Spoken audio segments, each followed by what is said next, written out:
Hi everyone. I'm actually going to give it a few minutes to see if anyone hops on with me. I have some exciting stuff to talk about today. I know it's a late Tuesday night, 9 o'clock. I'm just getting done with work myself. If you do happen to pop on or join me, I'd love for you to just click like or shout it out, say hi, whoever's popping on. I appreciate it. So yeah, I'm just going to give it like a few minutes and then I'm kind of just going to jump right into it. I find it's easier if I jump into it. My anxiety itself can get a little ramped up when I do a live video. For those who think that it's easy to do, it's not. Hi, Maria. So this is actually kind of hard for me to do. But that's kind of why I wanted to talk about it, because what I was talking about today, the key ingredients to a better mood, I myself struggle with anxiety, depression, and mood swings. So this is something that really hits home for me, and it's something that in particular I work on. And it's why I'm kind of sharing it with you guys, these areas that I focus on. And in particular, the last one is, I think, one that's the hardest for people. So I'm going to just jump right in. Hi, Carrie. Hi, Dean. All right. So my first key ingredient to improving your mood is sleep. Okay. Balanced sleep. Teenagers are supposed to get 8 to 10 hours of sleep. How many of you have teenagers at home that get 8 to 10 hours of sleep? Probably not many of you. And if they do get 8 to 10 hours of sleep, it's probably from the hours of like 3 in the morning till, 2 in the afternoon, right? They're not getting the balanced sleep. They're not getting enough light exposure. So sleep is super important. And for us adults, it's also really important. And just so you guys know, if you have any questions, definitely pop on and I will answer all questions at the end. Just so that, because sometimes I get a little caught up and it's hard for me to keep track. So too little or too much sleep can be a problem. So finding this balance, right? So what are some things we should be avoiding? We need to limit our coffee or caffeine intake at least 4 hours before we are planning on going to sleep. I work at night, so for me, I'm up till a lot later than some other people. You have to adjust this obviously based on your life and your schedule, but about 4 hours before you're sleeping, you should be eliminating caffeine completely. And even before that, we should be eliminating it to a certain amount per day.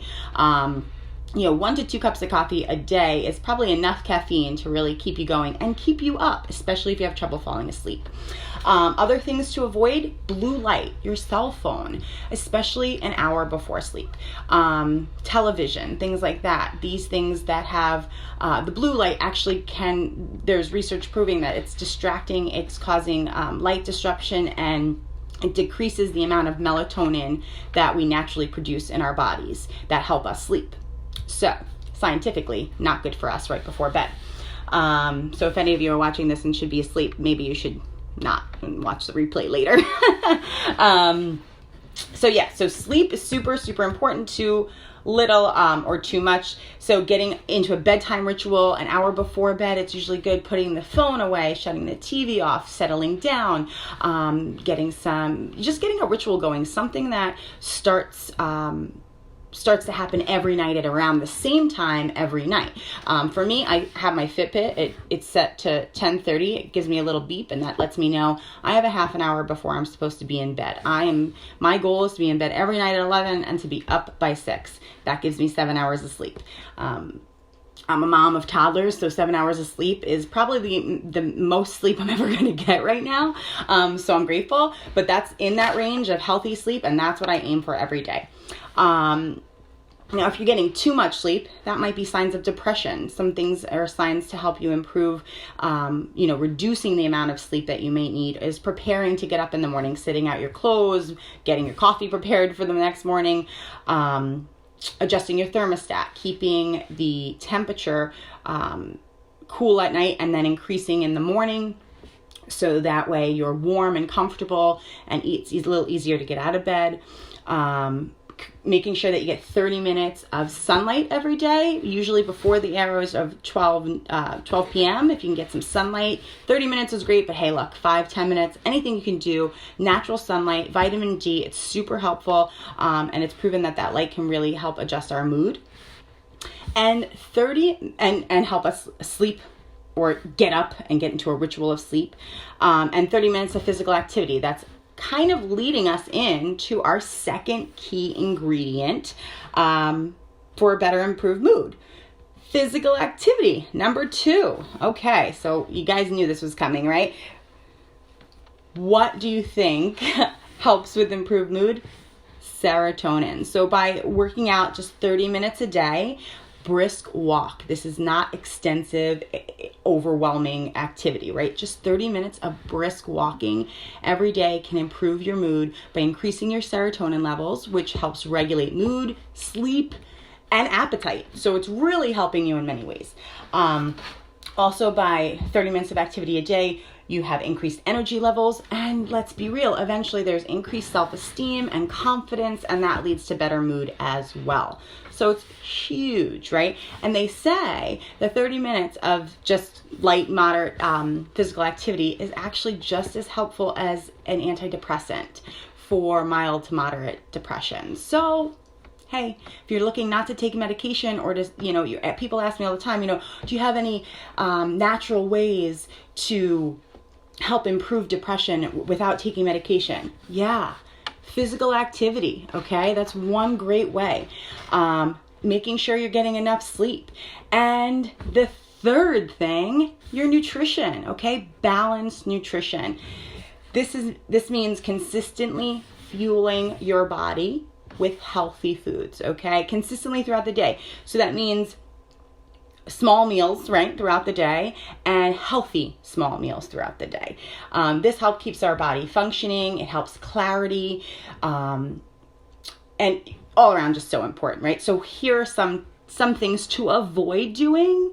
Don't skip meals. In particular, don't skip breakfast, okay? It's probably the worst meal of the day to skip, but decreased blood sugar.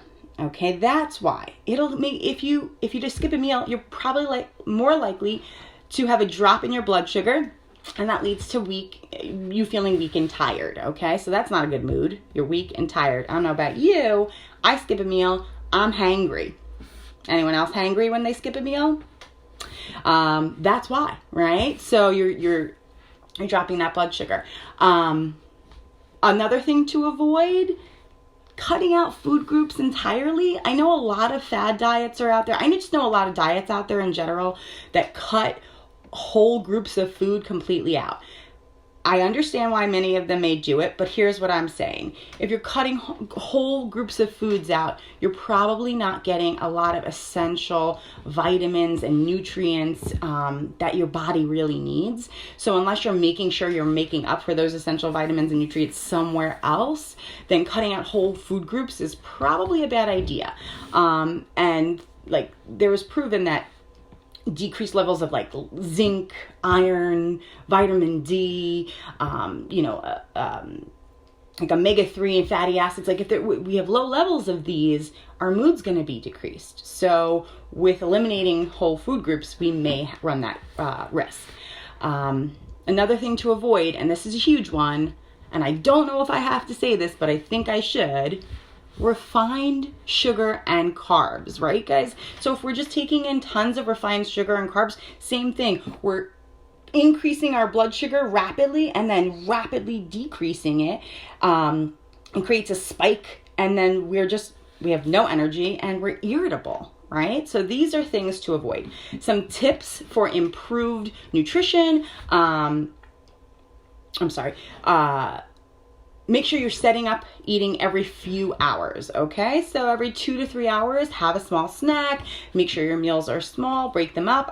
Sometimes I'll make a meal and then I'll just half it and eat it until I'm full, and then take whatever's left and eat it again once I'm hungry again. And this helps me with sort of trying to maintain that constantly eating throughout the day mentality. Try and choose cleaner foods, whole foods. That means foods that grow from the ground, foods that are natural in nature. Try to eat more foods like that, things that are packaged or canned or processed. These are foods that, can make us sluggish, and our bodies aren't actually made to break down the elements in things that aren't produced naturally. So it takes our body longer to break those things down, and actually makes it harder for us to makes our body work harder. So it's just not good for us. Eat a variety of foods, drink lots of water. These are my best nutrition tips. Okay, and the last key ingredient to a better mood. This one is so important, so whoever's still watching, make sure you listen up. It's self-compassion. And we all struggle with this, right? I think a lot of us have difficulty loving ourselves, showing ourselves forgiveness, being kind to ourselves, and just having some self-respect.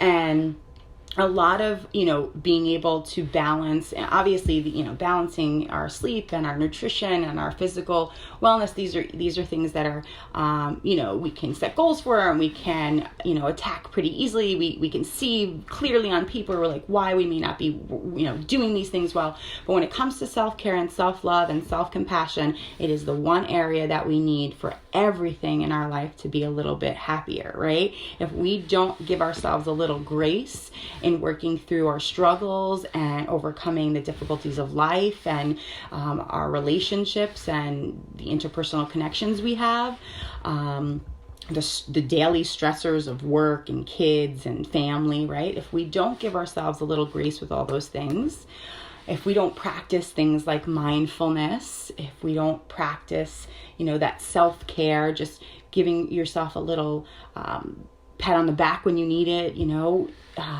getting a manicure, pedicure when you need it, a massage, or even things like just taking time to journal and reflect, okay? By learning how to give yourself a little bit more compassion, you can help improve your mood immensely. Okay. Now, I know that part might be a lot harder for us to do. So if anyone is struggling in the areas of self-care, self-compassion, accountability, or accountability in any of these things, and you really need a little bit more one-on-one help, I've decided to start doing that as well. I'm taking on this one-on-one coaching and helping people really achieve their goals. I'm going to be working with people individually. I'm also going to be creating a group that, specific groups for more intimate connection with other people in similar situations as those who are working on their specific goals. So if any of that sounds like it might be interesting to you, or if you need help in any of these areas that we talked about and you're having difficulty improving your mood, contact me and I will definitely get on a regimen to help you. We can discuss together. I'm doing some consultations this week, so I'd love to hear from you if you're interested or if you need help. And otherwise, I hope that this video was helpful and that maybe you can now take on some of these tips and utilize them for yourself to improve your mood. If you have any questions, feel free to comment below. Thank you guys so much for popping on. Thanks, Kathy. You rock too. And I just really appreciate all the support and love and coming on and hopping on with me live tonight. And I hope for those of you who are catching the replay, you subscribe below and you can check me out in the future. All right, guys, have a wonderful night and I hope to see you soon. Bye.